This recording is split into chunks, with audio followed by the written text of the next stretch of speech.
شادی اگرچہ کورٹ میں ہوئی تھی لیکن سہاگ رات کے لیے باقاعدہ ایک بہت بڑا انتظام کیا گیا تھا۔ جس کمرے کو سہاگ رات کے لیے سجایا گیا تھا، اس کمرے میں واقعی میں کسی قسم کی کوئی کسر نہیں چھوڑی گئی تھی، اور آج جہانگیر کی سہاگ رات تھی، اور جہانگیر نے ظاہری بات ہے کہ یہ سہاگ رات اپنی بیوی آسیہ کے ساتھ منانی تھی۔ وہ آسیہ کو نہ صرف کہ اپنا چکا تھا بلکہ اس نے آسیہ کے ساتھ کورٹ میرج کر لی تھی۔ کورٹ میرج میں کچھ خاص لوگ نہیں تھے جو کہ شامل ہوئے تھے، بس دو چار دوست تھے جو کہ شامل ہوئے تھے، اور وہ دونوں ایک دوسرے کی رضامندی کے ساتھ قاضی کے سامنے، عدالت کے سامنے بیان دے کر کے باقاعدہ سے نکاح میں بندھ گئے تھے۔ اس رشتے کے بعد ظاہری بات ہے کہ وہ دونوں میاں بیوی تھے۔ سماج کی نظر میں، قانون کی نظر میں ان کا رشتہ میاں بیوی جیسا ہی تھا۔ اب اصلی حالات سے تو صرف آسیہ ہی آگاہ تھی، جس کا اصل نام ثریا تھا، اور ثریا کیا کر بیٹھی تھی؟ ظاہری بات ہے کہ وہ ایک دفعہ پھر ایک اور آدمی سے شادی کر بیٹھی تھی۔ اس سے پہلے بھی اس نے ایک شادی کی تھی جو کہ اس نے جمیل احمد نامی ایک شخص کے ساتھ کی تھی، اور وہاں سے وہ اچھے خاصے روپے اور گہنے لے کر کے بھاگ گئی تھی۔ پھر اس نے اپنے ٹارگٹ کو ذہن میں رکھتے ہوئے، کیونکہ اس کا ٹارگٹ تھا کہ اس کی غربت کم از کم 1 کروڑ روپے میں دور ہو سکتی ہے، لہٰذا اس نے ایک اور ہاتھ مارنے کا پروگرام بنایا تھا، اور اب کی بار وہ ایک ایسے شخص کے پاس آئی تھی جو کہ فرنیچر کنگ کہلاتا تھا، اور فرنیچر کی اچھی خاصی اس کی اپنی مارکیٹ تھی، اور اچھا خاصا اس کا اپنا ذاتی طور پر بہت بڑا شو روم تھا۔ یہاں سے نکلنا اس قدر آسان نہیں تھا، کیونکہ وہ ایک ایسی جگہ پر رہتا تھا کہ جہاں پر نیچے شو روم اور اوپر میں مکان بنا ہوا تھا، اور اس مکان میں اس کی رہائش تھی۔ ابھی اس کے روپے پیسے کہاں پر تھے، وہ کہاں پر اپنے روپے پیسے کو رکھتا تھا، اس کے روپے پیسے رکھنے کا انتظام کیا تھا، یہ معاملات ظاہری بات ہے کہ ثریا کے علم میں نہیں تھے، اور ثریا کو چند روز تو یہاں پر گزارنے تھے۔ اسی طریقے سے آج کا روز اس کے لیے دن میں شادی اور رات کے لیے سہاگ رات کی اس کی رات تھی۔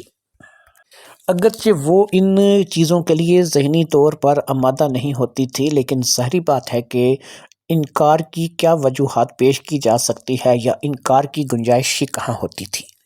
جمیل احمد کے ساتھ بھی اس نے اپنا وقت گزارا تھا، اور اب اس کے بعد یہ شوہر جو اب اس کے پلے پڑا تھا یعنی جہانگیر، اس کے ساتھ بھی اس نے اپنا وقت گزارنا ہی تھا۔ لہٰذا سادگی کے ساتھ ہونے والا کورٹ میرج نکاح رات کو بہت دھوم دھڑکے کی سہاگ رات پر ختم ہوا۔ جہانگیر نے واقعی رات میں اس بات کو ثابت کر دیا تھا کہ وہ 50 برس کا نہیں بلکہ اس سے آدھی عمر کا یعنی 25 برس کا ایک نوجوان لڑکا ہے۔ وہ ہر لحاظ سے ایک کامل انسان تھا، ہر لحاظ سے بہترین تھا۔ ثریا من ہی من میں اس بات کو سوچنے لگی کہ اگر وہ مجبور نہ ہوتی اور اسے اپنی بچوں کی یا پھر اپنے شوہر کی پریشانی نہ ہوتی، تو یہ ایک بہترین جیون ساتھی ہے جس میں اس کے لیے کسی چیز کا مسئلہ نہیں تھا، یعنی اسے روپیہ پیسہ دولت کھانا پینا سب کچھ ملتا، اور اپنے شوہر کا بھرپور پیار بھی ملتا، جو کہ ظاہری بات ہے کہ وہ پہلی ہی رات میں نوٹس کر چکی تھی۔ لیکن وہ اس بات کو لے کر کے ظاہری بات ہے کہ یہیں پر پکی نہیں ہو سکتی تھی۔ اس کے من میں جو بات چل رہی تھی وہ یہی چل رہی تھی کہ اسے آخر کار اپنے گھر واپس جانا ہے، اپنی بچیوں کے پاس واپس لوٹ کر کے جانا ہے۔ ایک لمحے کے لیے اس کے ذہن میں یہ بھی آیا کہ ناہید کی شادی جو ہے وہ اگر اس سے کروا دے، لیکن پھر وہ کیسے کروا سکتی ہے؟ اسی گھر میں وہ واردات کرنے کا سوچ رہی تھی، اور یہیں پر وہ اپنی بہن کے رشتے کے لیے سوچ رہی تھی، اور پھر اس شخص کے ساتھ اپنے بہن کے رشتے کے لیے وہ کیسے سوچ سکتی ہے کہ جس کی بیوی وہ خود بن کر کے فی الحال اس گھر میں قیام کر رہی تھی۔ سچ پوچھیں تو شکاری اندر ہی اندر خود شکار ہوتا چلا جا رہا تھا۔ جہانگیر نے جس طریقے کے ساتھ اس کے ساتھ وقت گزارا تھا، اور جس طریقے سے اس کی پسند ناپسند کا خیال رکھتا تھا، اس بات کو لے کر کے ثریا من ہی من میں شرمندہ ہو رہی تھی کہ وہ اس شخص کو لوٹنے کا پروگرام بنائے بیٹھی ہے، کہ جو شخص اس کی ہر بات کو بہت اہمیت دیتا ہے اور اسے جو ہے وہ خوش رکھ رہا ہے۔ نئی نویلی دلہن کی خوشی اپنی خوشی ہوتی ہے، لیکن وہ شخص ویسے بھی بات کرنے سے ہی پتہ چلتا تھا کہ ایک سلیقہ شار انسان ہے۔ اگرچہ اس نے اپنا حق شادی سے پہلے وصول کر لیا تھا، لیکن اس یقین کے ساتھ کہ اگلے ہی دن تو اس نے شادی کر لینی ہے، اور اس نے اپنی بات سے بالکل جو ہے وہ اختلاف نہیں کیا تھا، بلکہ اس نے اگلے ہی دن شادی کی تھی اور شادی کر کے دکھائی تھی۔ اب وہ آسیہ کو یعنی سریا کو اپنی بیگم بنا کر کے گھر لے آیا تھا، اور اس نے ہر قسم کی سریا کو آزادی دے رکھی تھی اور کسی قسم کی اس پر کوئی پابندی اس نے نہیں لگائی تھی۔ بس اس سریا کو یہ پتہ نہیں تھا کہ اس گھر سے صفایا کرنے کے لیے مجھے دولت، روپیہ، پیسہ و دیگر چیزیں کہاں سے ملیں گی، کیونکہ اسے کوئی خاص زیور جو ہے وہ تو نہیں پہنایا گیا تھا۔ کورٹ میرج میں اس نے جو زیور پہنا تھا وہ تو تولے کا بھی نہیں تھا، کیونکہ ابھی فی الحال میں جلدی میں جہانگیر نے اسے یہی لا کر کے دیا تھا اور کہا تھا کہ فی الحال اسی پہ گزارا کرو، باقی زیورات کی کمی نہیں ہے، نہ ہی روپے پیسے کی کمی ہے اور نہ ہی کسی اور چیز کی کمی ہے، سب کچھ تمہیں وقت کے ساتھ ساتھ ملتا چلا جائے گا۔ وہ بھی اب اس بات کو لے کے مجبور تھی کہ وہ کھل کر کے اپنی ان باتوں کا اظہار نہیں کر سکتی تھی۔ وہ جہانگیر کو یہ نہیں کہہ سکتی تھی کہ مجھے اتنے پیسے لا کر کے دو یا اتنا زیور لا کر کے دو، کیونکہ اس سے اس وقت اچھا کھانے کو مل رہا تھا، اچھا پہننے کو مل رہا تھا، اچھا سونے کو مل رہا تھا۔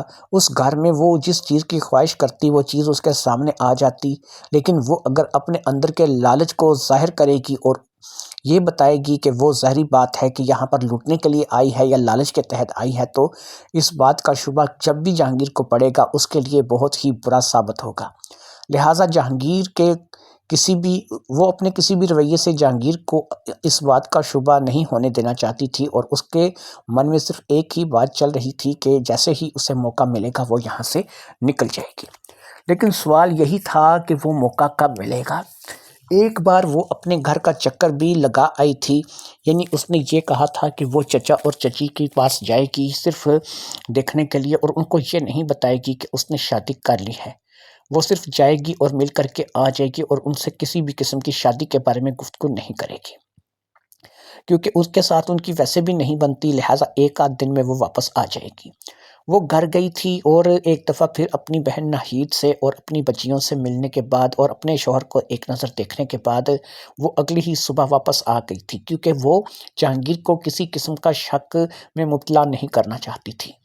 جہانگیر کے ساتھ اس کا وقت اچھا گزر رہا تھا۔ اگر وہ واقعی میں شادی شدہ نہ ہوتی تو یہ ایک بہترین رشتہ تھا جو کہ اس کے لیے اب ہو چکا تھا، لیکن ظاہری بات ہے کہ وہ اب اسی رشتے پر اکتفا نہیں کر سکتی تھی۔ لہٰذا اب اس نے اس گھر کی اچھے طریقے سے چھان بین کرنی شروع کر دی اور اس گھر کے بارے میں مکمل پتہ کرنا شروع کر دیا۔ تجوری کہاں پر ہے، پیسے کہاں رکھے جاتے ہیں، چابیاں کہاں رکھی جاتی ہیں۔ اس سارے عمل میں اس کو تقریباً 1 مہینہ لگ گیا، اور 1 مہینے کے بعد وہ اتنا جان پائی کہ گھر میں جہانگیر اتنے پیسے رکھتا ہی نہیں ہے۔ 2-2.5 لاکھ روپے سے زیادہ کی اماؤنٹ گھر میں نہیں ہوتی ہے۔ اس کے علاوہ زیور گہنا بھی گھر میں نہیں رکھا جاتا۔ باقاعدہ اس کے لیے جہانگیر نے بینک میں اکاؤنٹ کھلوا رکھا ہے جہاں پر اس کی رقم محفوظ ہے، اور اس کے علاوہ جہانگیر نے ایک لاکر لے رکھا ہے جس میں اس نے گھر کے گہنے رکھوا رکھے ہیں۔ اس لاکر سے سوائے جہانگیر کے کوئی گہنے نکال نہیں سکتا، اس بینک اکاؤنٹ سے سوائے جہانگیر کے کوئی رقم نکال نہیں سکتا۔ 2-2.5 لاکھ روپے کی جو رقم گھر میں موجود ہوتی ہے، صرف اس کے علاوہ اور کوئی ایسی رقم نہیں ہے کہ جو گھر میں موجود ہو، کوئی زیور گہنا ایسا نہیں ہے کہ جو گھر میں موجود ہو، اور یہ تمام باتیں سریا کے لیے بہت بڑی پریشانی کا باعث تھیں۔ اس دوران وہ ایک دفعہ اور گھر ہو آئی تھی، لیکن ظاہری بات ہے کہ وہ اب کب تک ایسی زندگی گزار سکتی تھی۔ اب اسے اس بات کا احساس ہونے لگا تھا کہ شاید اس نے اپنی زندگی کی بہت بڑی غلطی کر دی ہے اس جہانگیر سے شادی کر کے۔ وہ دکھنے میں جتنا امیر تھا اس میں کوئی شک نہیں تھا کہ واقعی وہ مارکیٹ بھی اس کی تھی، وہ گھر بھی اسی کے تھے، جو کرائے آتے تھے وہ بھی اسی کے پاس آتے تھے، لیکن وہ کبھی بھی اپنے پاس نقدی اتنی رقم نہیں رکھتا تھا۔ وہ جیسے ہی رقم اس کے ہاتھ میں آتی تھی فوری طور پر اس رقم کو اپنے اکاؤنٹ میں جمع کروا دیتا تھا۔ اور اسی طریقے سے اس نے اپنا ایک لاکر لے رکھا تھا جس میں گھر کے کاغذات کے علاوہ گھر کے گہنے وغیرہ سب کچھ رکھے ہوئے تھے۔ ایک دفعہ وہ بینک میں لے کر کے سریا کو لے کر کے بھی گیا تھا اور وہاں پر اس نے اپنا لاکر سریا کے سامنے اوپن کیا تھا، جس میں گہنے دیکھ کر سریا کے منہ میں پانی آ گیا تھا۔ وہ گہنے اچھے خاصے گہنے تھے اور کم سے کم تولوں میں نہیں بلکہ کلوں میں ہوں گے۔ اس کو دیکھ کر کے ایسا لگتا تھا کہ یہ سونا جو یہاں پر اس لاکر میں پڑا ہے، اس گہنوں کا تمام گہنوں کا اگر وزن کیا جائے تو کم سے کم 2.5 سے 3 کلو گہنے بنیں گے۔ اس کے علاوہ اپنے مکانوں کی رجسٹریاں اور اپنے اہم کاغذات بھی اس نے وہیں پر لاکر میں رکھے ہوئے تھے۔ ساتھ ہی ساتھ اس نے یہ بھی بتا دیا تھا کہ ان رجسٹریوں کی ڈپلیکیٹ اس کے وکیل کے پاس ہے، اس لیے اللہ نہ کرے کہ اگر یہاں سے کچھ مسئلہ بن جائے یا بینک میں اس کا ریکارڈ ختم ہو جائے تو تب بھی اس کو وکیل کے پاس اس کا ریکارڈ مل جائے گا۔ پھر یہ ہے کہ وکیل کے علاوہ ایک تیسری جگہ پر بھی اس نے اس ریکارڈ کو محفوظ کیا ہوا ہے جس کے بارے میں صرف وہ جانتا ہے، اور اس کی وجہ یہ ہے کہ اللہ نہ کرے کہ اگر وکیل کے ساتھ کوئی حادثہ پیش آ جائے یا اس کے پاس بھی ریکارڈ نہ رہے تو تیسری جگہ اس کے پاس ریکارڈ ہونا چاہیے اور اسے ان مکانوں کی ملکیت سے کوئی بے دخل نہ کر سکے، اس مارکیٹ، اس شو روم کی ملکیت سے کوئی بے دخل نہ کر سکے۔ سریا جانتی تھی کہ اسے مکانوں کے کرائے آتے ہیں، دکانوں کے کرائے آتے ہیں، لیکن وہ 2-2.5 لاکھ روپے کی رقم تھی جو کہ وہ بنتی تھی۔ اس کے علاوہ ظاہری بات ہے کہ جو بھی آتا تھا وہ بینک میں جمع کرا دیتا تھا۔ وہ 2-2.5 لاکھ روپے کی رقم ہی اپنے پاس رکھتا تھا جس سے وہ پورے مہینے خرچہ کرتا تھا اور جی کھول کے خرچہ کرتا تھا۔ وہ سریا کو ہر اس جگہ پر لے کر کے جاتا تھا جس کی وہ خواہش کرتی تھی، ہر وہ چیز دلاتا تھا جس کی وہ خواہش کرتی تھی، اور کبھی اس نے سریا کی کوئی بات نہیں موڑی تھی۔ اب سریا دوہری زندگی جی رہی تھی، یعنی وہ یہاں پر بھی ایک شادی شدہ عورت کی حیثیت سے رہ رہی تھی اور پھر وہ کبھی کبھار اپنے گھر کا چکر بھی لگا لیتی تھی۔ ایک روز ناہید نے اس سے تنگ آ کر کے پوچھ ہی لیا کہ سریا تجھے کیا ہو گیا ہے، تو کہاں چلی جاتی ہے اور تو کیا کر بیٹھی ہے، میں تیری بہن ہوں، تو مجھے کم از کم کچھ تو بتا۔ اس روز سریا کی آنکھوں میں آنسو آ گئے تھے اور اس نے ناہید کو گلے لگا لیا۔ پھر اس نے ناہید کو اپنے ساتھ باہر چلنے کے لیے کہا اور وہ ناہید کو لے کر کے ایک پارک میں آ گئی۔ یہاں پر وہ اپنی بہن کے ساتھ بیٹھی اور اس نے اپنے دل کی بھڑاس جو ہے وہ اپنی بہن کے آگے نکال دی۔ اس نے جمیل احمد کو لوٹنے سے لے کر کے جہانگیر سے شادی کرنے اور جہانگیر کے ساتھ رہنے تک کی ساری رتا اپنی بہن کو کہہ سنائی۔ ناہید اس طریقے سے حیرت زدہ انداز میں اس کی کہانی سن رہی تھی کہ جیسے وہ اسے کوئی الف لیلا کی جادوئی داستان سنا رہی ہو۔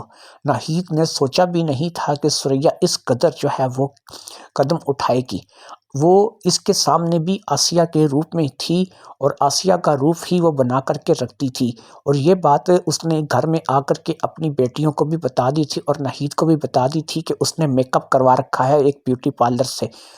میک اپ دیکھ کر کے بچیوں نے یہی کہا تھا کہ امی آپ تو پہچانی نہیں جاتی اس میک اپ میں، آپ کی تو شخصیت ہی بدل کر کے رہ گئی ہے، کیونکہ وہ بار بار ایک میک اپ نہیں بدل سکتی تھی اور نہ ہی وہ جہانگیر کے پاس جا کر نیا میک اپ کر سکتی تھی۔ وہ جہانگیر کے گھر میں اگر غسل بھی کرتی تھی تو اس قدر احتیاط سے کہ اس کے چہرے پر پانی نہ پڑے، اور وہ اسی طریقے سے غسل کر کے باہر نکل آتی تھی، لیکن اس بیچاری کو چہرہ چھوڑنا پڑتا تھا، جو کہ ظاہری بات ہے کہ غسل کے خلاف تھا۔ چہرہ دھونا غسل میں لازمی ہے، ظاہری بات ہے کہ اس کا غسل نہیں ہوتا تھا، لیکن وہ مجبور تھی اور اسی بات کو 1 مہینے سے وہ برداشت کرتی چلی آ رہی تھی۔ جب اس نے اپنی ساری کہانی ناہید کو بتائی تو ناہید نے کہا کہ دیکھو، روپیہ پیسہ جو تم نے کما لیا ہے وہ بہت ہے، جو تم کر بیٹھی ہو وہ بہت ہے، یہ بہروپ جو تم نے اپنا رکھا ہے اپنے چہرے سے ہٹا دو، اس کو ہٹا کر کے واپس یہاں پر چلی آؤ۔ وہ ہیرا، وہ جو جواہرات تمہارے پاس ہیں وہ کم نہیں ہے، 20-25-30 لاکھ روپے تو کم سے کم بن ہی جائیں گے، اور اتنے پیسوں میں کچھ نہیں تو تم ایک چھوٹا موٹا گھر تو اپنا لے ہی سکتی ہو، کوئی چھوٹا موٹا کاروبار تو کر ہی سکتی ہو۔ یقین کرو، تم نے جو بات بتائی ہے اور جس طریقے سے بتائی ہے، تم جہانگیر کے گھر میں کبھی بھی کوئی واردات نہیں کر سکو گی، کیونکہ تم جس طریقے سے بتاتی ہو کہ اس کے پاس جو پیسہ آتا ہے اسے وہ اپنے اکاؤنٹ میں جمع کروا دیتا ہے، گہنے لاکر میں پڑے ہیں، رجسٹریاں لاکر میں پڑی ہیں، اور کوئی بھی ایسا طریقہ نہیں ہے۔ 2-2.5 لاکھ روپے کی رقم اس کے پاس ہوتی ہے کہ جس کے ساتھ وہ تمہاری ہر آرزو، تمہاری ہر خواہش کو پورا کرتا ہے، لیکن یاد رکھو کہ یہ بات بہت ہی زیادہ غلط ہے۔ اب ثریا نے کہا کہ ٹھیک ہے، دیکھو تم میری بہن ہو، میں نے تمہیں یہ ساری باتیں بتا دی ہیں، تم یہ باتیں جا کے نہ تو بیٹیوں کے سامنے کرنا اور نہ ہی فیض کے سامنے ان باتوں کو تم دہرانا۔ باقی میں جو ہے وہ کوشش کروں گی کہ مجھے اب اگر زیادہ نہیں تو اگر چند لاکھ روپے بھی مل جائیں تو میں جہانگیر سے وہ چند لاکھ روپے وصول کرنے کے بعد جو ہے وہ گھر واپس آ جاؤں گی، اور اس کے بعد جو ہے وہ میں کوشش کروں گی کہ میرا اور جہانگیر کا کوئی تعلق یا کوئی واسطہ نہ رہے۔ ناہید نے کہا ٹھیک ہے دیکھ لو، لیکن یہ یاد رکھو کہ تم اپنے لیے بہت بڑا جو ہے نا گڑھا کھود رہی ہو، اور تم اپنے آپ کو شکاری سمجھتے سمجھتے خود جو ہے اس وقت پنجرے میں پھنس چکی ہو، اور بڑی بری طرح سے تم اس وقت جہانگیر کے چنگل میں ہو۔ اس نے کہا ہاں، لیکن یہ ہے کہ یہ ایک ایسا چنگل ہے کہ جو دکھائی نہیں دے رہا۔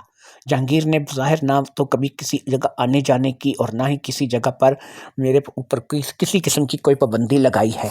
میں اسے جو کہتی ہوں وہ ویسے ہی مان لیتا ہے، اور وہ سمجھتا ہے کہ میں سچ ہی بول رہی ہوں گی۔ لہٰذا ناہید کے ساتھ وہ پارک سے اٹھ کر کے گھر واپس آ گئی۔ اس نئے میک اپ میں واقعی بات ہے کہ تمام بچیاں جو ہے وہ ماں کو پہچان نہیں پا رہی تھی، اور انہیں ایک الگ ہی چیز لگ رہی تھی۔ انہیں ایسا لگ رہا تھا کہ ان کی ماں تو ایک الگ ہی دنیا کی مخلوق ہے جس نے پتہ نہیں اپنے آپ کو بدل کر کے کیا کر لیا ہے۔ خیر وہ زیادہ وہاں پہ رک نہیں سکتی تھی۔ بچیوں کو پیار کرنے کے بعد اور گھر میں خرچہ وغیرہ دینے کے بعد وہ واپس جو ہے وہ جہانگیر کے پاس جانا چاہتی تھی، کیونکہ اسے اس بات کا کوئی شک نہیں ہونے دینا چاہتی تھی۔ اگلے ہی دن وہ جہانگیر کے پاس واپس لوٹ آئی، اور جہانگیر نے اسی خندہ پیشانی سے اس کا استقبال کیا جیسے کہ وہ اکثر اس کا استقبال کیا کرتا تھا۔ اب اس کو من ہی من میں اس بات کی بہت زیادہ تکلیف تھی کہ میں کہاں پھنس گئی ہوں، میں واقعی میں یہاں پر کوئی واردات نہیں کر پا رہی ہوں، اور چند لاکھ روپے اگر لے کر کے میں یہاں پہ جاؤں گی، لیکن اس چند لاکھ روپے کے بدلے میں نے اپنا یہاں پہ مہینے سے 1.5 مہینہ برباد کیا ہے۔ اس 1.5 مہینے کے اندر میں نے واقعی اسے بیوی بن کے دکھایا ہے، اور وہ بھی میرے شوہر کی طرح ہی میرے ساتھ رہا ہے۔ اسی طرح دن بیتتے گئے، لیکن کوئی بھی ایسا موقع اب ثریا کو نہیں لگ رہا تھا۔ اس کے پاس ہر وقت اتنی ہی رقم ہوتی تھی کہ 2-2.5 لاکھ روپے جتنی رقم ہوتی تھی جس سے وہ اپنے گھر کا نظام چلا سکتی تھی۔ وہ کبھی کبھی جہانگیر سے وہ پیسے خود مانگ لیتی تھی اور گھر کا خرچہ خود چلاتی تھی، جس کے لیے جہانگیر نے اسے کبھی منع نہیں کیا تھا۔ لہٰذا اب اس نے سوچ لیا تھا کہ وہ ایک آخری داؤ چلے گی، اور اس کے بعد جو ہے وہ جہانگیر سے کچھ نہ کچھ نکلوانے کی کوشش کرے گی، کیونکہ اب وہ اس زندگی کو گزار گزار کے تنگ آ چکی تھی۔ قریب 2 مہینے گزرنے کو تھے، اور اس 2 مہینے میں ایک چیز جو اس نے نوٹ کی تھی وہ اس کے لیے بہت بڑی بری خبر تھی، اور وہ بری خبر یہ تھی کہ وہ پیٹ سے تھی۔ وہ جہانگیر کے بچے کی ماں بننے والی تھی، لہٰذا وہ اب اتنا بڑا رسک نہیں لے سکتی تھی۔ اسے جو بھی کرنا تھا اب جلدی جلدی کرنا تھا۔ یہ بات اس نے گھر جا کر کے ناہید کو بھی بتا دی تھی، اور ناہید بھی اس بات کو سن کر کے اچنبے میں رہ گئی تھی۔ اس نے کہا تھا کہ یہ کیا کر دیا سمینہ، تو اب یہ کیا کر دیا ثریا، تو اب ظاہری بات ہے کہ وہ اس کو کیا کہتی۔ اس نے کہا کہ میں کیا کر سکتی ہوں، تمہارے سامنے ہی جو صورتحال ہے وہ میں تمہیں بتا چکی ہوں۔ اگر میں اسے انکار کروں کسی بات کے لیے تو ظاہری بات ہے کہ میں اس کی بیوی نہیں رہوں گی، اور یہ پہلا شک ہے جو کہ اسے مجھ سے دور کر دے گا۔ پھر ہو سکتا ہے کہ وہ میرے بارے میں کچھ اور سوچنے لگے، یا پھر میرے بارے میں پتہ کرے اور اسے پتہ چلے کہ میں کون ہوں۔ لہٰذا ظاہری بات ہے کہ میں اب اس کا ساتھ دینے کے لیے مجبور ہوں۔ بہرحال ثریا نے اسے اس بات کے لیے بتایا تھا کہ تم نے بہت ہی غلط راستے کا انتخاب کر لیا ہے، اور تم بڑی بری طرح سے پھنس چکی ہو۔ اس روز جب وہ واپس جہانگیر کے پاس پہنچی تھی تو کافی اداس اور تھکی تھکی سی لگ رہی تھی۔ جہانگیر نے اس کے موڈ کو نوٹ کر لیا تھا، لہٰذا اس نے اس سے پوچھا کہ کیا وجہ ہے کہ تم آج بہت تھکی تھکی اور اداس لگ رہی ہو؟ اگر کہیں جانے کا پروگرام ہے یا کوئی اور ایسی بات ہے جو کہ من کے اندر ہے تو مجھے بتاؤ، تمہاری اس بات کو میں پورا کروں گا۔ اب اس نے کہا کہ ٹھیک ہے، میں تمہیں آج ایک بات کہوں گی، اگر تم کرو تو۔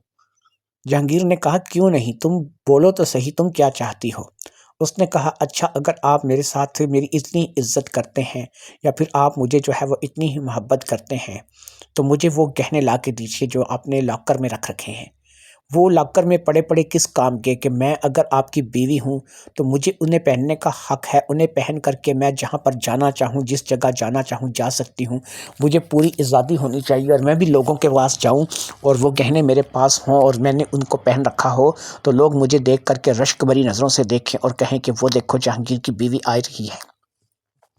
جہانگیر نے کہا اس میں کیا مسئلہ ہے، وہ گہنے تمہارے ہی تو ہیں، اگر تم انہیں لاکر سے نکلوا کر کے گھر لانا چاہتی ہو تو یہ تمہاری اپنی مرضی ہے، تم انہیں گھر لے اور جہاں بھی جا کر پہننا چاہو پہن سکتی ہو، کسی پارٹی میں جانا چاہو باہر جا کے پہننا چاہو، لیکن ایک بات یاد رکھنا کہ وہ اچھے خاصے قیمتی بھی ہیں اور ان کی وزن بھی بے حد زیادہ ہیں، تو تم اگر کہو گی تو میں تمہیں سارے لا دوں گا، تم کہو گی تو میں تمہیں تھوڑے بہت لا دوں گا جتنے تم پہن سکو، کیونکہ سارے ہی تو تم ظاہری بات ہے کہ نہیں پہن سکتی۔ اب اس نے کہا کہ نہیں ایسا تو نہیں ہے نا کہ میں ایک ہی جیسے جو ہے وہ پہنوں گی، میں بدل بدل کے پہنوں گی، آپ ایسا کیجئے مجھے سارے لا دیجئے تاکہ میں بدل بدل کے پہنتی رہوں اور جہاں بھی جانا چاہوں میں جا سکوں۔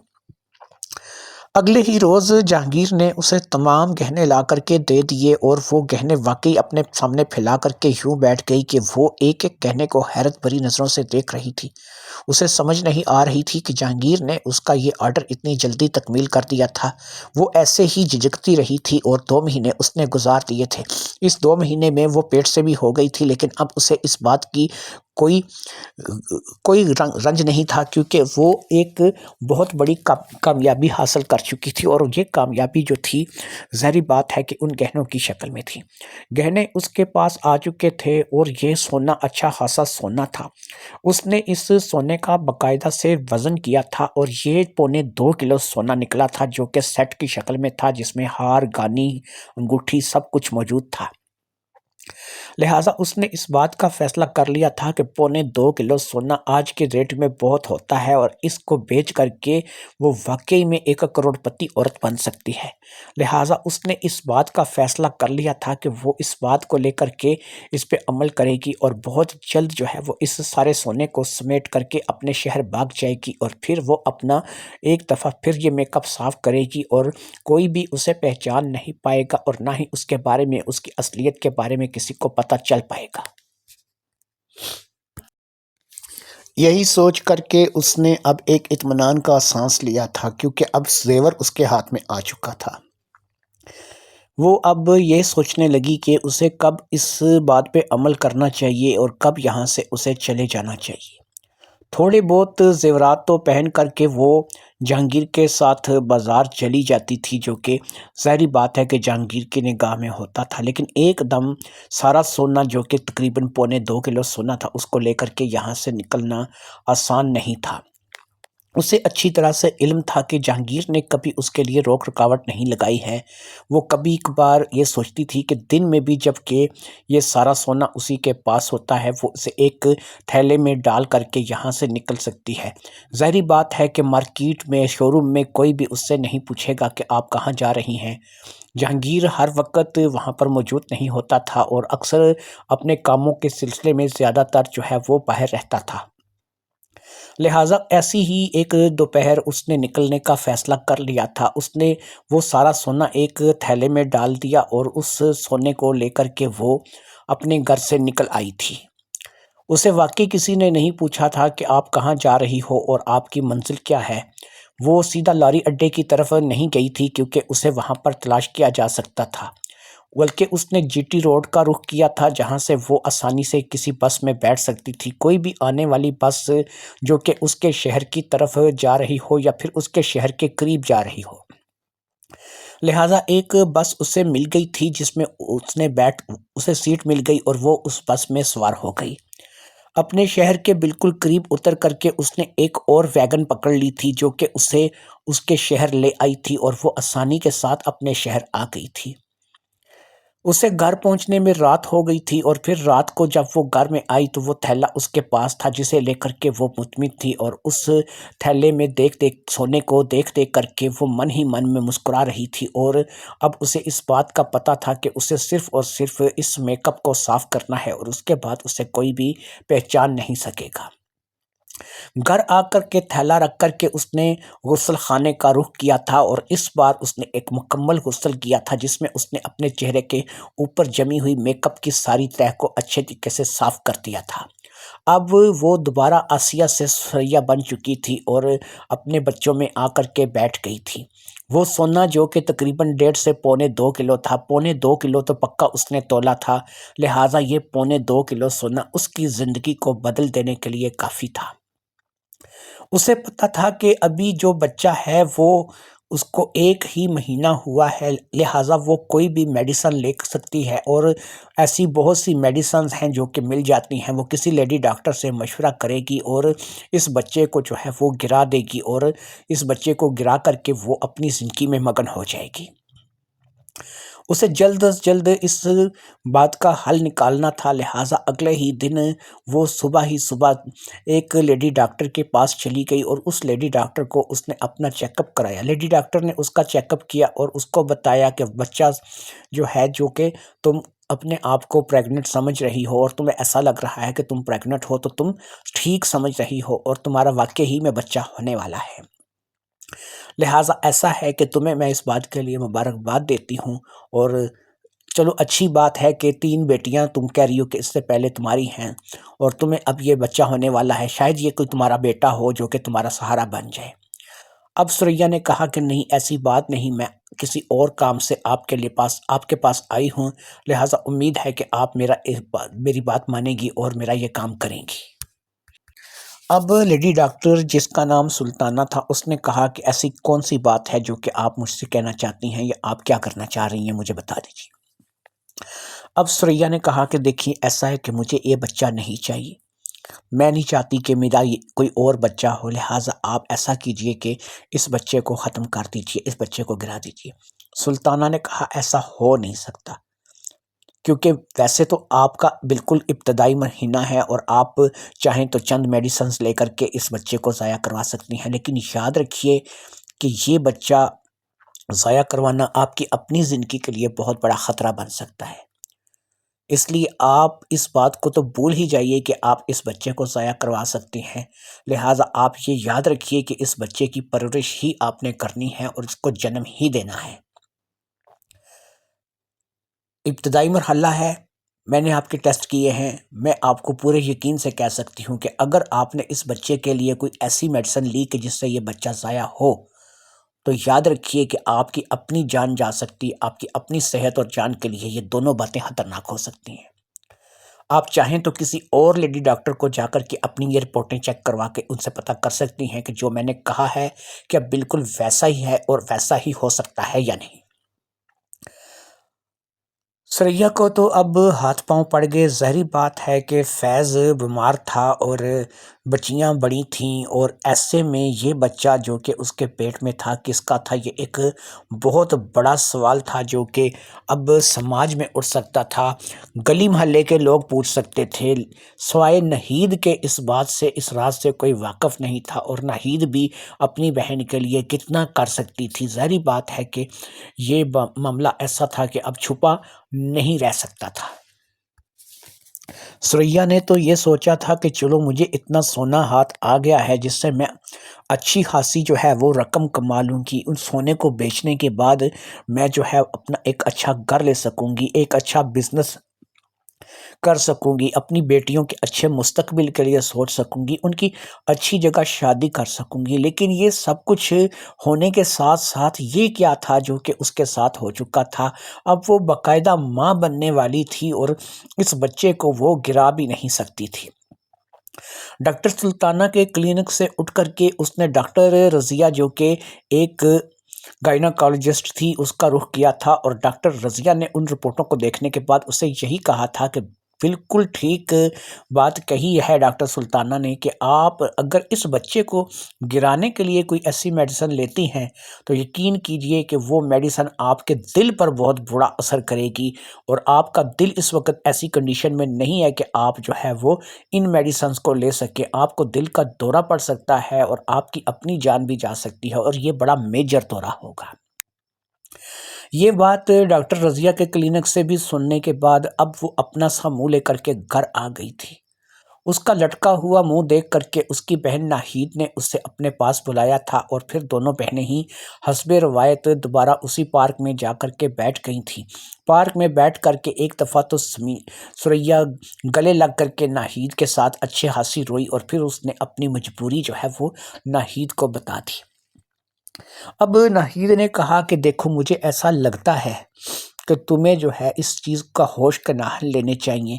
اگر تم اس بچے کو گراؤ گی تو تمہاری اپنی جان جا سکتی ہے، لہٰذا میں نہیں چاہوں گی کہ تمہاری جان جائے اور یہ 3 بچیاں جو تمہاری ہیں تمہارے پیچھے جو ہے وہ ان کا کوئی سہارا نہ رہے۔ میں ماسی ہونے کے ناطے ان کو کب تک سنبھال سکوں گی؟ تمہارا شوہر بیمار پڑا ہے اور اس کی کوئی بچنے کی حالت نہیں لگتی، ایسا لگتا ہے کہ وہ اسی حالت میں رہے گا یا پھر وہ یہاں سے سنبھل نہیں پائے گا۔ اب تک اس کی کتنے ہی علاج کتنے ہی دوائی دارو کیے جا چکے ہیں لیکن اس کی حالت تھوڑی بھی سنبھلنے میں نہیں آئی، الٹا اس کی حالت بگڑتی چلی جا رہی ہے اور اس کی صحت گرتی چلی جا رہی ہے۔ مجھے تو خدشہ ہے کہ کہیں کوئی بہت جلد بہت بڑی انہونی نہ ہو جائے۔ ایسے میں یہ بچہ تمہارے پیٹ میں یقین کرو کہ بہت بڑی بات ہے اور اس بات کو اب ہم لوگ کیسے سنبھالیں گے؟ سب سے بڑی بات یہ ہے کہ چلو اگر ہم اس گلی محلے کو چھوڑ دیتے ہیں، کون سا یہ مکان تمہارا اپنا ہے یا کون سا تم یہاں اس مکان میں جو ہے وہ بیٹھے رہنا چاہتی ہو؟ تمہارے پاس اتنا پیسہ ہے کہ تم ایک الگ مکان لے سکتی ہو، ایک الگ مکان میں جا کر کے اپنی بیٹیوں کے ساتھ رہ سکتی ہو، لیکن تمہاری تینوں بیٹیاں اس قدر چھوٹی نہیں ہیں، اس قدر بچی نہیں ہیں یا اس قدر معصومیت نہیں ہے کہ ان کو تم اگر یہ بتاؤ گی کہ یہ بیٹا جو یہ بھائی ہے یا یہ جو بہن ہے یہ تمہاری ہے تو وہ اس کا کیا رزلٹ نکالیں گی؟ تمہاری بڑی بیٹی 17 سال کی ہے، وہ کیا کہے گی کہ ماں یہ کہاں سے آیا ہے، کس کا ہے؟ باپ تو ہمارا چارپائی پہ پڑا ہے، وہ تو ہلنے کے قابل بھی نہیں ہے، کیا جواب دو گی؟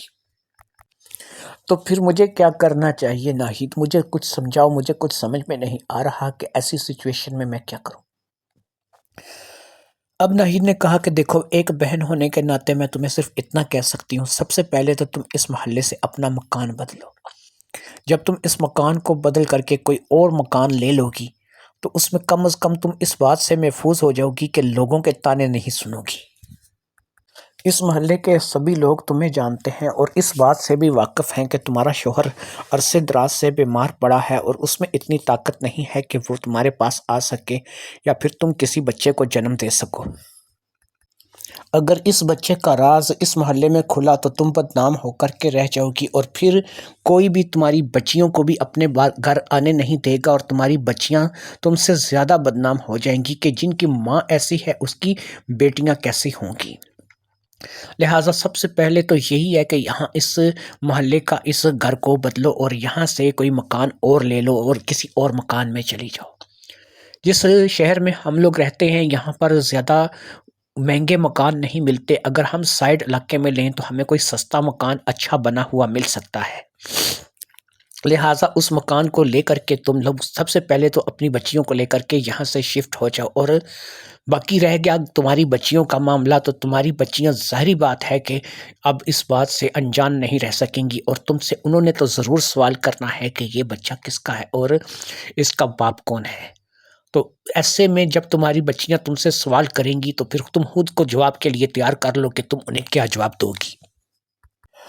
اب ثریا اس کا کیا جواب دے سکتی تھی؟ ظاہری بات ہے اس نے اپنی بہن ناہید سے کہا کہ ٹھیک ہے تم ایسا کرو کہ تھوڑا سا ہٹ کے کسی علاقے میں کوئی اچھا سا مکان دیکھو جو کہ صاف ستھرا ہو اور کم سے کم 2 منزل ہو اور اس کی کوئی مناسب قیمت ہو اور کوئی انسان اسے بیچ رہا ہو، تو ایسا کوئی مکان دیکھو۔ ناہید نے اس بات کا ذمہ اپنے سر لے لیا کہ وہ چند ہی دنوں میں کوئی ایسا مکان جو کہ مناسب قیمت پہ ہو وہ ثریا کو تلاش کر دے گی۔ ثریا نے اس بات پہ اطمینان کا اظہار کیا۔ اب اس نے جلدی جلدی ان پیسوں کو اکٹھا کرنا تھا جو اب تک اس نے ان وارداتوں کے ذریعے سے کمائے تھے۔ پہلے وہ پیسے تھے کہ جو 6.5 لاکھ روپے اس کے پاس پڑے تھے، پھر اس کے علاوہ ایک ہیرے کی انگوٹھی تھی اور کچھ 4 تولے سونا تھا۔ لہٰذا سب سے پہلے اس نے انہی کو بیچنے کا فیصلہ کیا، کیونکہ اس کے کہنے کے مطابق پہلی واردات والے رقم جو ہے وہ کھری کر لے اور اس کے بعد وہ 2.25 کلو سونے کا سوچے گی کہ یہ 2.25 کلو سونا اس نے کہاں پر بیچنا ہے۔ لہٰذا اس کام کے لیے اس نے ناہید ہی کا ذمہ لگایا تھا، اور ناہید نے ناصر نام کا ایک ایسا سنارا ڈھونڈ لیا کہ جو وہ مال خریدنے کے لیے تیار تھا، بس یہ تھا کہ وہ رقم کچھ کم دے گا۔ لہٰذا ناہید کے ذریعے سے ناصر سے ملاقات ہوئی، اس نے 4 تولہ سونا 2 لاکھ روپے کے حساب سے لگا کر کے 8 لاکھ روپے اس کے لگائے، حتیٰ کہ سونے کا ریٹ اس وقت بہت زیادہ تھا، لیکن جو مل رہا تھا یہ غنیمت تھا۔ 8 لاکھ روپیہ اس سونے کا لگ گیا، 6 لاکھ روپے پاس موجود تھے، یعنی کہ 14 لاکھ روپے۔ وہ ہیرے کی انگوٹھی دیکھنے پرکھنے کے بعد ناصر نے اس ہیرے کی انگوٹھی کو 5 لاکھ روپے میں خرید لیا۔ اب پتہ نہیں کہ اس کی اصلی قیمت کیا تھی، لیکن اسے 5 لاکھ روپے میں خرید لیا، اور اس طریقے سے تقریباً 19 لاکھ روپے کی رقم تھی جو کہ اب ثریا کے پاس جمع ہو چکی تھی۔ پھر ناہید نے ایک مکان بھی دکھا دیا جو کہ 2 منزل مکان تھا، جس کے 3 کمرے نیچے اور 2 کمرے اوپر بنے ہوئے تھے۔ جگہ زیادہ نہیں تھی، صرف 3.5 سے 4 مرلے جگہ تھی جس پہ وہ مکان بنا ہوا تھا۔ البتہ پکا لینٹر مکان تھا، اور اس کا مالک 25 لاکھ روپے ڈیمانڈ کر رہا تھا۔ ناہید نے اور ثریا نے اس مالک کے ساتھ مل کر کے بات چیت کر کے سودے کو 18 لاکھ پر ختم کیا، اور پھر باقی کے کچھ پیسے رجسٹری وغیرہ پر لگ کے، اور ان لوگوں نے 19 لاکھ روپے میں سمجھو کہ وہ مکان لے لیا۔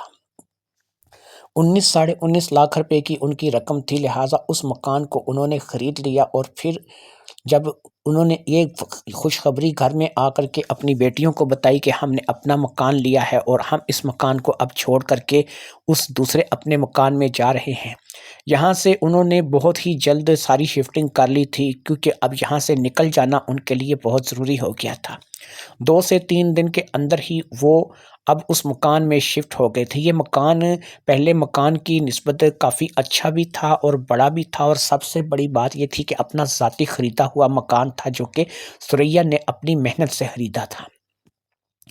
یہ مکان لے لیا گیا تھا اور اب یہاں پر زندگی کا آغاز ہو گیا تھا، لیکن ابھی تک تینوں بیٹیاں اس بات کو نہیں جانتی تھیں کہ ان کی ماں جو ہے وہ بھی ایک اور بچے کی ماں بننے والی ہے، اور بہت جلد ایک اور خوشخبری بھی اس گھر میں آنے والی ہے، کیونکہ تینوں ہی بیٹیاں ابھی اس بات سے ناواقف تھیں، کیونکہ نہ تو انہوں نے ماں کا پیٹ زیادہ بڑھتے ہوئے دیکھا تھا، اور نہ ہی انہوں نے ماں سے اس بارے میں کچھ سوال کیا تھا، کیونکہ ابھی ان کو اس بارے میں علم ہی نہیں تھا۔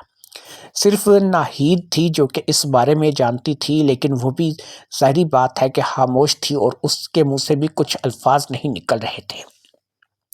آج نہیں تو کل تینوں بیٹیوں کو اس بات کے بارے میں پتہ چل ہی جانا تھا، اور انہیں پتہ چل جانا تھا کہ ان کی ماں نے کیا کارنامہ سر انجام دیا ہے۔ اب بات آ گئی تھی اس 2.25 کلو سونے کی۔ ناصر کو وہ پہلے جو سونا دے چکی تھی اس کے ریٹ اس نے بڑے کم لگائے تھے، لہٰذا اب اس نے اپنی بہن ناہید کو کہہ دیا تھا کہ وہ کوئی ایسا شخص تلاش کرے جو کہ آج کے سونے کے ریٹ کے مطابق نہ صحیح لیکن اتنا زیادہ فرق بھی نہ دے۔ لہٰذا ان لوگوں نے مل کر کے ایک ایسا سنارا تلاش کر لیا تھا جس کا نام کیسر تھا، اور وہ ایک ایسا سنارا تھا جو کہ تھوک کا مال خریدتا تھا۔ 2.25 کلو سونے کا سن کر کے اس نے ایک اچھا ریٹ دیا تھا جو کہ مارکیٹ ریٹ سے تقریباً 50,000 روپے کے فرق پہ تھا، یعنی کہ مارکیٹ ریٹ اس وقت 3.5 لاکھ روپے چل رہا تھا، اور اس نے 3 لاکھ روپے میں سونا لینے کا بول دیا تھا۔ لہٰذا دونوں ہی بہنیں ایک دن وہی تھیلا جس میں وہ 2.25 کلو سونے کے زیورات پڑے تھے وہ اٹھا کر کے لے گئی تھیں، اور پھر کیسر کے پاس پہنچ کر کے انہوں نے وہ زیورات کیسر کے سامنے رکھ دیے، اور پھر کیسر نے ان زیورات کا وزن کر کے ان زیورات کو پرکھنا شروع کر دیا۔ زیورات کا وزن ہو چکا تھا اور زیورات پرکھے جا چکے تھے۔ اب کیسر نے صرف یہ بتانا تھا کہ کتنی رقم بنتی ہے اور کب آ کر کے وہ رقم لے جائیں، یا کب ان کو رقم ادا کی جائے گی، یا کیسے ان کو رقم ادا کی جائے گی۔ وہ دونوں ہی اس بات کو سننے کے لیے مشتاق تھیں، اور ان کی نگاہ جو ہے وہ اس سنہرے کیسر پر جمی ہوئی تھی۔ کیسر نے دوبارہ سے تمام زیورات کو اسی تھیلے میں ڈال دیا تھا جس کو انہوں نے اچھی طرح سے چیک کر لیا تھا کہ تمام کے تمام زیورات مکمل ہیں۔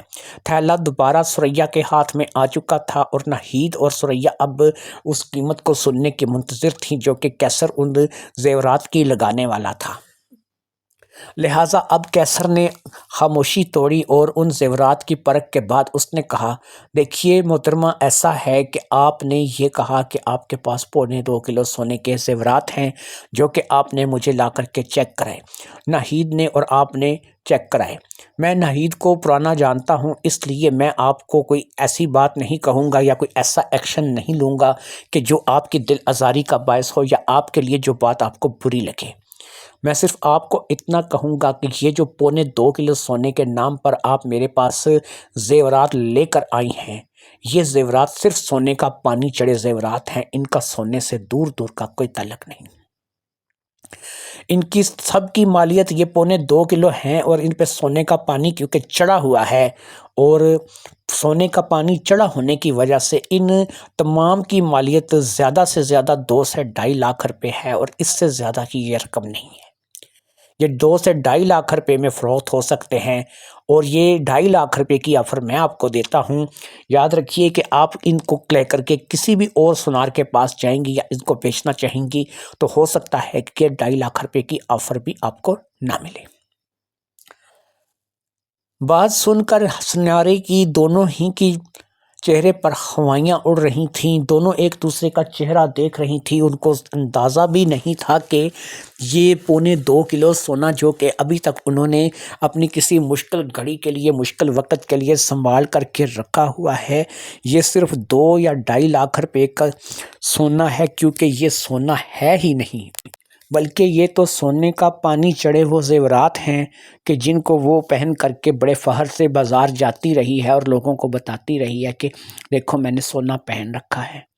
یعنی کہ جہانگیر نے جو سونے کے زیورات اسے لا کر کے دیے تھے، پہلی بات یہ ہے کہ لاکر والے نہیں تھے، یہ خود اس نے سونے کا پانی چڑھا کر کے اسے لا کر کے دیے تھے۔ دوسرا یہ بھی ہو سکتا ہے کہ جو جہانگیر نے زیورات لاکر میں رکھوا رکھے تھے وہی لاکر میں پڑے یہ زیورات وہی ہوں، اور صرف جہانگیر نے بتانے کے لیے کہ یہ سونے کے زیورات ہیں ان کو وہاں لاکر میں رکھوا رکھا ہو اور یہ سونے کا پانی چڑھے زیورات ہی ہوں۔ ویسے جو کوئی بھی تھا، جیسا بھی تھا، اب اس میں جہانگیر کا کیا قصور تھا، جہانگیر نے کیا کر رکھا تھا، یہ بات تو ثریا کے علم میں نہیں تھی۔ ثریا تو بڑی بری طرح پھنس چکی تھی، جہانگیر کو لوٹنے گئی تھی، لیکن یہاں پر تو لگتا ہے کہ وہ خود لٹ کر کے آ گئی تھی۔ ایک تو جہانگیر کا بچہ تھا جو کہ اس کے پیٹ میں وہ اٹھائے پھر رہی تھی، اور دوسرا جہانگیر کے گھر سے جو واردات اس نے کی تھی وہ تقریباً 2.25 کلو سونے کی شکل میں تھی، اور 2.25 کلو سونا تو پیتل نکلا تھا، اور صرف سونے کا پانی چڑھا ہوا 2 سے 2.5 لاکھ روپے کی قیمت کا نکلا تھا۔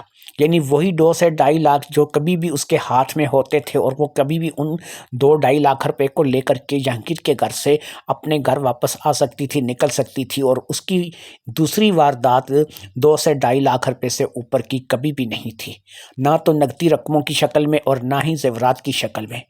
سب سے بڑی بات تو یہ تھی کہ جب وہ زیورات لے کر کے نکلی تھی اس وقت اس کے پاس پیسے بھی نہیں تھے، یعنی وہ 2-2.5 لاکھ روپے وہ ختم کر چکی تھی، اس مہینے کا کوٹا پورا ہو چکا تھا، اور اب اس کے پاس وہ پیسے بھی باقی نہیں بچے تھے۔ ان تمام باتوں کو لے کر کے وہ اب سر پکڑ کر ہی بیٹھ سکتی تھی۔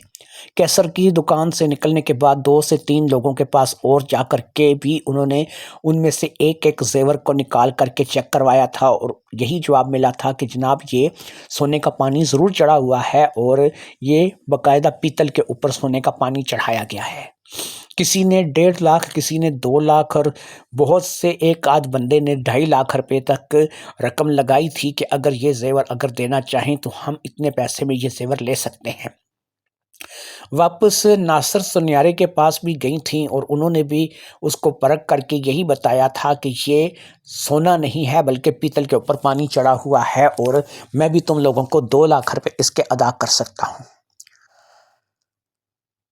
جیسے وہ گئی تھیں اسی طریقے سے وہ زیورات کا تھیلا لے کر کے گھر واپس آ گئیں، اور پھر اب ایسا تھا کہ کاٹو تو لہو نہیں، پتہ نہیں کہ وہ کہاں تھی کہاں نہیں تھی۔ جو خود شکارن تھی، شکار کرنے نکلی تھی، آج وہ خود شکار ہو کر کے بیٹھ گئی تھی۔ اسے ایسے طریقے سے لوٹ لیا گیا تھا کہ لوٹنے والے کا اسے پتہ بھی تھا، اسے یہ بھی پتہ تھا کہ وہ لوٹنے والا کون ہے، وہ کس طریقے سے لوٹی ہے، کہاں کہاں لوٹی ہے، لیکن وہ اس کے خلاف کچھ بھی نہیں کر سکتی تھی، کیونکہ وہ اگر اس کے خلاف کچھ کرنے جائے گی تو وہ خود بہت بری طرح پھنس جائے گی۔ اس بار تو کسی اخبار میں اس کی تصویر بھی نہیں آئی تھی اور نہ ہی اس کے بارے میں کوئی خبر چھپی تھی۔ جہانگیر نے تو شاید اسے بالکل چھوڑ دیا تھا اور کوئی بھی بات ایسی جہانگیر نے نہیں کی تھی کہ جس کو لے کر کے اسے کوئی بعد میں کسی مصیبت کا سامنا کرنا پڑتا۔ یعنی اس نے تو اخبار میں تصویر تک دینی گوارا نہیں کی تھی، اور پھر بھی دیتا بھی کیوں، 2-2.5 لاکھ روپے کی رقم تھی جو کہ وہ لے کر کے بھاگی تھی، اور وہ بھی زیورات کی شکل میں۔ دن رات اب اسی طریقے سے پریشانی میں گزرنے لگے، اور پھر وہ وقت آیا کہ جب اس کا پیٹ اس حد تک بڑھ گیا کہ بیٹیاں اب اس سے سوال کرنے لگیں۔ سب کچھ اپنی بچیوں کے لیے ہی کیا تھا، سب کچھ بیٹیوں کے لیے ہی کیا تھا، لیکن کیا یہ بیٹیاں اسے ان باتوں کو لے کر کے معاف کر سکیں گی؟ وہ اس کا شوہر جو کہ اب شاید چند ہی دنوں کا مہمان تھا، کیا وہ یہ بات سن کر کے اب اور مزید زندہ رہ سکے گا؟ یہ وہ باتیں تھیں کہ جو اس وقت ثریا کے ذہن میں گردش کر رہی تھیں۔ بیٹیوں کے سوال کے جواب میں وہ کیا دیتی؟ وہ سر چکا کر کے بس رو دیتی تھی، اور اس کے رونے کا سبب ظاہری بات ہے کہ بیٹیاں جان رہی تھیں کہ وہ بیٹیوں کو کچھ بتانا نہیں چاہتی، وہ بیٹیوں سے اس سلسلے میں بات کرنا نہیں چاہتی۔ لہٰذا بیٹیوں نے اب سوال کرنا بند کر دیا تھا، کیونکہ انہیں پتہ تھا کہ اس سوال کا جواب انہیں نہیں ملنا تھا۔ لیکن آخر کب تک یہ سلسلہ جاری رہتا؟ جب زیادہ ہی پیٹ نکل آیا تو بیٹیاں ماں کے سامنے کھڑی ہو گئیں، اور پھر ماں کو ان کی بدتمیزی سہنی پڑی۔ اس قدر بدتمیزی پہ اتری ہوئی بیٹیوں کو جواب دینے کے لیے ماں نے تو کوئی الفاظ ادا نہیں کیے، لیکن ایسے میں ناہید سامنے آئی اور اس نے اپنی بہن کے سامنے سینہ تان کر کھڑے ہوتے ہوئے تینوں بیٹیوں کو ساری باتیں سچ سچ بتا دیں۔ وہ مکمل طور پر ہر بات جو ہے وہ ان تینوں بیٹیوں کو بتانے لگی، اور وہ تینوں بیٹیاں اس بات کو سن کر کے سر پکڑ کر بیٹھ گئیں۔ ان کے غصے اترے تو نہیں تھے، لیکن کافی حد تک ان باتوں کو سننے کے بعد کم ہو گئے تھے کہ جن حالات میں وہ ان کی پرورش کر رہی تھی، انہی کے لیے دھکے کھاتے ہوئے وہ ایک ایسی دلدل میں اتر گئی کہ اس نے آؤ دیکھا نہ تاؤ دیکھا، وہ شکارن بن گئی۔ لیکن اسے نہیں پتا تھا کہ شاید قدرت کچھ اور ہی سوچ کر کے بیٹھی ہوئی ہے۔ جب جہانگیر والا قصہ اسے سنایا گیا، ان تینوں لڑکیوں نے اپنے سر تھام لیے اور وہ وہیں بیٹھ گئیں۔ ان کی ماں باقاعدہ لٹ چکی تھی، ان کی ماں باقاعدہ برباد ہو چکی تھی۔ اب یہ جو بچہ تھا یہ بھی جہانگیر کا تھا، لیکن یہ ان کا ہونے والا بھائی بھی تھا، کیونکہ ظاہری بات ہے کہ ان کی ماں کی کوکھ سے جنم لینے والا بچہ ان کا بھائی ہی ہوگا۔ خیر یہ بات اب کیونکہ کھل چکی تھی اور وہ لوگ اس بات کو جان چکی تھیں، ماں بیٹیاں تھیں، کب تک ایک دوسرے سے دور رہتی، کب تک ایک دوسرے سے ناراض رہتی۔ لہٰذا اب انہوں نے اس سچویشن کو اپنا لیا تھا، ایک دوسرے کو گلے لگا لیا تھا، اور ایک دفعہ پھر سارے ایک پریوار کی طرح رہنے لگی تھیں۔ چند ہی دنوں میں اب فیض رسول کا وقت آ گیا اور وہ بھی اپنے حال کے حقیقی سے جا ملا۔ اس کے کفن دفن کے بعد اب یہی سب تو تھیں جو ایک دوسرے کا سہارا تھیں۔ پھر وہ وقت بھی اب قریب آتا جا رہا تھا کہ جب انہیں بھائی یا بہن کی خوشخبری ملنے والی تھی۔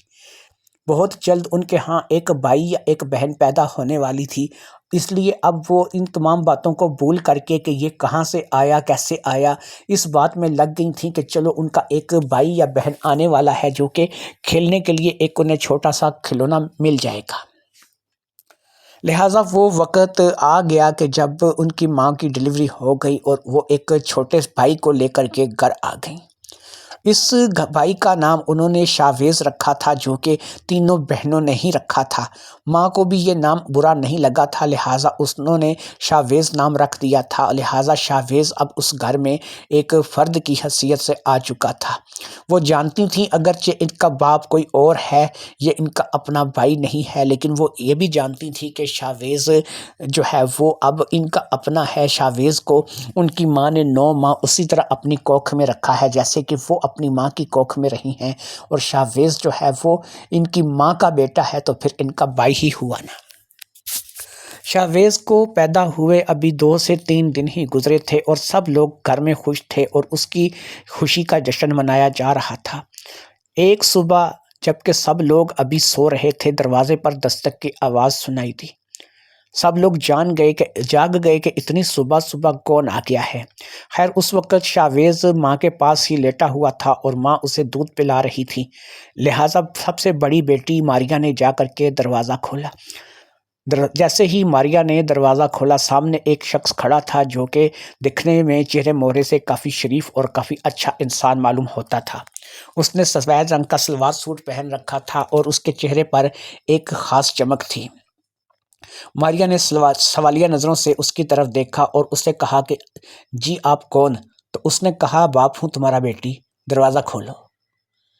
یہ لفظ سن کر کے ماریا کے تو پاؤں کے نیچے سے زمین کھسک گئی کہ اس نے مجھے بیٹی کہا ہے اور یہ بھی کہا ہے کہ میں تمہارا باپ ہوں۔ وہ حیرت زدہ اس شخص کو دیکھ رہی تھی جو کہ اس کے باپ ہونے کا دعوے دار تھا۔ پھر اس نے دروازہ کھول دیا اور اس کو لے کر کے اندر آ گئی۔ شاید اس شخص میں کوئی ایسی بات تھی کہ وہ اسے روک نہیں پائی۔ وہ شخص اندر آ چکا تھا۔ اب دونوں بہنیں جو تھیں باقی کی، وہ بھی یعنی روبینہ اور مہوش، وہ بھی جا کر کے کھڑی ہو گئی۔ اس نے کہا کہ کون ہو؟ تو اس نے کہا کہ تم دونوں کا بھی باپ ہوں، ماں کہاں ہے تمہاری؟ اب وہ راستے سے ہٹ گئیں۔ شاید اس کا لہجہ ہی کچھ ایسا تھا کہ انہوں نے بھی روکنا مناسب نہیں سمجھا۔ اب وہ تیز تیز قدم چلتا ہوا اس کمرے کی طرف بڑھ گیا جہاں پر سریا اس چھوٹے سے بچے شاویز کے ساتھ لیٹی ہوئی تھی۔ جب وہ سریا کے پاس کمرے میں داخل ہوا تو ایک لمحے کے لیے سریا تو جہاں پر تھی وہیں پر ساکت رہ گئی۔ آنے والا جہانگیر تھا۔ اس نے جہانگیر کو پہچان لیا تھا، لیکن کیونکہ وہ اس وقت اپنے سریا والے حلیے میں تھی اس لیے وہ کوئی بات نہیں بولی۔ شاید وہ آنے والے کو بولنے کا انتظار کر رہی تھی کہ وہ اپنے آنے کا مطلب، اپنا مقصد پہلے بیان کرے۔ اس کے اندر بہت ہی زیادہ ڈر اور خوف تھا جو کہ بیٹھ گیا تھا۔ اس کے جسم کے اعضاء کانپ رہے تھے اور وہ سمجھ رہی تھی کہ وہ پکڑی گئی ہے۔ اس کے ہاتھ بھی کچھ نہیں آیا لیکن وہ بری طرح سے پکڑی بھی گئی ہے۔ اب جہانگیر تیز تیز قدم چلتا ہوا اس کے بیڈ کے پاس آیا۔ جیسے ہی وہ اس کے بیڈ کے پاس آیا وہ بہت ڈر کے سہم کے اٹھ کر بیٹھ گئی۔ اس نے اپنی ٹیک تکیے کے ساتھ لگا لی تھی جس چارپائی پر وہ بیٹھی ہوئی تھی۔ وہ کوئی بات بول نہیں پا رہی تھی، اس کی زبان تھی کہ بند ہو کر کے رہ گئی تھی۔ جہانگیر نے بڑے ہی پیار سے اپنا ہاتھ سریا کے سر پر رکھا اور سریا کے سر پر ہاتھ رکھنے کے بعد اس نے اس ہاتھ سے اس کے بالوں کی زلفوں کو لہراتے ہوئے اور سہلاتے ہوئے کہا، سریا ڈرو نہیں، اپنے آپ پر قابو رکھو۔ میں جانتا ہوں کہ تم کون ہو، مجھے تمہارا نام بھی پتہ ہے اور مجھے تمہاری اصلی شکل کا بھی اندازہ ہے۔ گھبراؤ نہیں، میں تمہیں یہاں کوئی نقصان پہنچانے کے لیے نہیں آیا ہوں۔ اتنی بات میں پتہ نہیں کیا اثر تھا کہ سریا کے حواس کافی حد تک بحال ہو گئے۔ اتنے میں ناہید بھی ایک طرف سے آ گئی تھی لیکن اس نے کسی بات میں دخل نہیں دیا تھا، وہ آ کر کے بس کھڑی ہو گئی تھی۔ وہ دیکھنا چاہتی تھی کہ آنے والا جہانگیر ہے، وہ تو پہچان چکی تھی، لیکن وہ سریا کو بھی دیکھنا چاہتی تھی اور یہ بھی دیکھنا چاہتی تھی کہ جہانگیر جہاں کیوں آیا ہے۔ لہٰذا جہانگیر نے آگے بڑھ کے اب سریا کا ہاتھ تھام لیا اور سریا کو اٹھاتے ہوئے کہا، دیکھو سریا کتنا پیارا ہے نا، یہ ہمارا بیٹا ہے، یہ شاویز نام رکھا ہے نا اس کا۔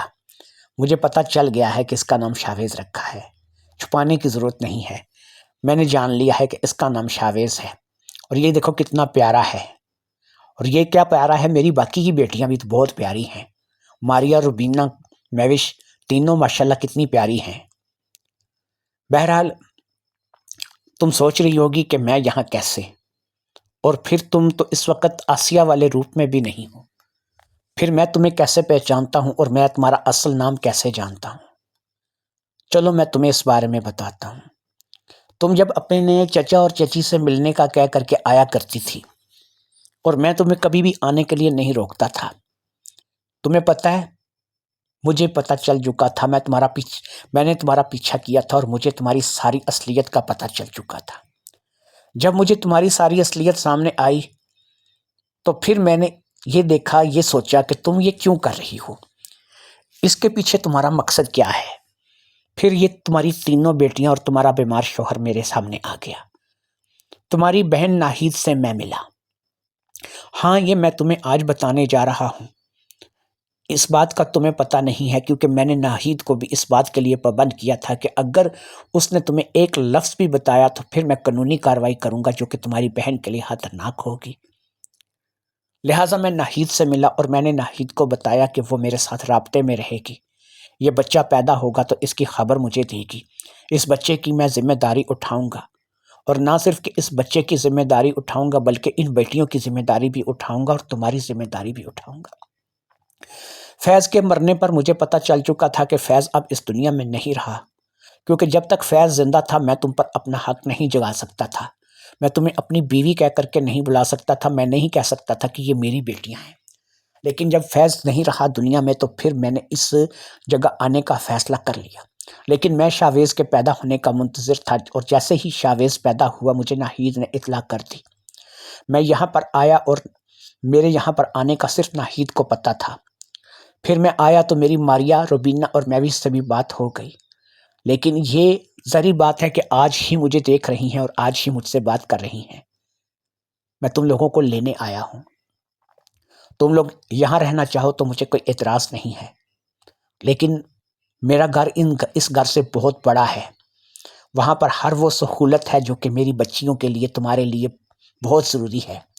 ان کو اچھی تعلیم، اچھی تربیت کی ضرورت ہے، کل کو انہوں نے بیاہ کر کے اچھے گھروں میں جانا ہے، ان کے لیے وہ سب کچھ کرنا ہے جو کہ میں اپنی اولاد کے لیے کر سکتا تھا۔ مجھے تم سے کوئی غصہ، کوئی گلہ نہیں ہے، کیونکہ تم نے جو بھی کیا اپنے بچوں کے لیے کیا۔ انسان اپنے بچوں کے لیے نہ جانے کس کس حد تک گر جاتا ہے اور پتہ نہیں کیا کیا کر بیٹھتا ہے۔ مجھے نہیں پتا تھا کہ تم نے ایسا اپنی بیٹیوں کے لیے کرنا ہے، اور تم نے بہت بڑا رسک لیا۔ یہ تو اللہ کا شکر ہے کہ تمہیں میں ملا، اگر تمہیں کوئی اور مل جاتا یا تم کسی ایسے گھر چلی جاتی کہ جہاں پر تمہاری جان کو خدا نخواستہ خطرہ ہوتا۔ بہرحال میں نے تمہیں دل سے اپنی بیوی مانا بھی تھا اور اپنایا بھی تھا۔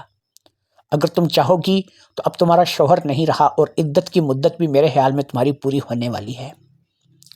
اگر تم چاہو گی تو میں تم سے شادی دوبارہ کر لوں گا، لیکن یاد رکھو کہ بیوی تم نے میری ہی بننا ہے، میں نے ہی تم سے شادی کرنی ہے۔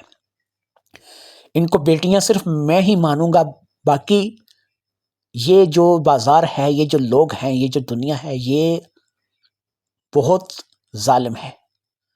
اگر ان کے رحم و کرم پر اپنی بچیوں کو چھوڑنا چاہتی ہو تو تمہاری اپنی مرضی ہے، لیکن اگر چاہتی ہو کہ باپ کا سایہ ان کے سر پر ہو تو پھر میرے ساتھ چلو، میں اپنی بیٹیوں کو اور تمہیں لینے آیا ہوں۔ ثریا کی آنکھوں میں آنسو تھے، اس نے کبھی سوچا بھی نہیں تھا کہ جس شخص کو وہ لوٹنے کے لیے گئی ہے وہ اس قدر فرشتہ صفت انسان نکلے گا۔ اس نے آگے بڑھ کر کے جہانگیر کو گلے لگا لیا، وہ سسک سسک کر بچوں کی طرح رو رہی تھی۔ اس نے کہا جہانگیر مجھے معاف کر دیجئے، مجھے نہیں پتا تھا کہ آپ اس قدر عظیم انسان ہیں۔ جہانگیر نے کہا میں عظیم نہیں ہوں، میرا نام جہانگیر ہے اور کم از کم میں اس وقت اپنا نام تبدیل نہیں کرنا چاہتا۔ سبھی کہکا لگا کر کے ہنس پڑے۔ جہانگیر نے اپنے بچے کو اپنی باہوں میں اٹھا لیا۔ یہ جہانگیر اور آسیہ کی محبت کی نشانی تھی، یا پھر جہانگیر اور ثریا کی محبت کی نشانی تھی۔ اب اس نے اپنی بیٹیوں کی طرف دیکھا اور کہا کہ دیکھو یہ تم تینوں کا بھائی ہے، اور تم تینوں بھی اسی طرح میری بیٹیاں ہو جیسے کہ یہ میرا بیٹا ہے۔ اب اس نے اپنے بازو پھیلا دیے، تینوں ہی بچیاں آ کر اس کے سینے سے لگ گئیں۔ تینوں شاید باپ کو دیکھ کر کے اور باپ کی محبت کو دیکھ کر کے پگھل گئی تھیں۔ انہوں نے کوئی سوال نہیں کیا تھا، انہوں نے بھی شاید اس باپ کو دل سے قبول کر لیا تھا، باپ نے بھی بیٹیوں کو دل سے قبول کر لیا تھا۔ اب جہانگیر نے سر اٹھا کر کے ناہید کی طرف دیکھا اور کہا ناہید تمہارا بہت بہت شکریہ، تمہاری وجہ سے ہی یہ سب کچھ ہو سکا۔ ناہید نے کہا نہیں، میں تو وہی چاہتی تھی کہ جو اس گھر کے لیے بہتر ہو، اور اس گھر کے لیے یہی بہتر تھا کہ آپ اس گھر کے ساتھ جڑ جائیں۔ سبھی لوگ اب وہاں سے جہانگیر کے گھر کی طرف جانے لگے تھے، کیونکہ اب وہاں پر ان کا کچھ رہ نہیں گیا تھا۔ کچھ یادیں تھیں جو کہ وہ وہاں پر بھی جا کر بنا سکتے تھے، نئے سرے سے یادیں بن جاتی تھیں۔ سب لوگ وہاں سے اب جہانگیر کے گھر کی طرف آ گئے تھے۔ جہانگیر اپنی بیٹیوں کو بھی لے آیا تھا اور جہانگیر نے اپنے بیٹے شاویز کو بھی وہاں سے لے آیا تھا۔ اب باقاعدہ ثریا ایک بیاہتا خاتون تھی اور باقاعدہ اب وہ ایک نکاح شدہ لڑکی تھی، ایک نکاح شدہ عورت تھی جو کہ اپنے شوہر کے ساتھ رہ رہی تھی۔ کچھ ہی عرصے میں جہانگیر نے ناہید کی بھی ایک اچھی جگہ شادی کروا دی اور وہ بھی اپنے گھر بار والی دوبارہ ہو گئی اور اس کا گھر دوبارہ بس گیا۔ اسی طریقے سے یہ فیملی ایک ہنسی خوشی سے اپنی زندگی کو بسر کرنے لگی۔ جہانگیر ایک اچھا انسان تھا۔ جب اسے اس بات کا پتہ جب ثریا جاتی تھی اپنے بچوں سے ملنے کے لیے تو تبھی اسے اس بات کا پتہ چل گیا تھا کہ اصل راز کیا ہے، اصل قصہ کیا ہے۔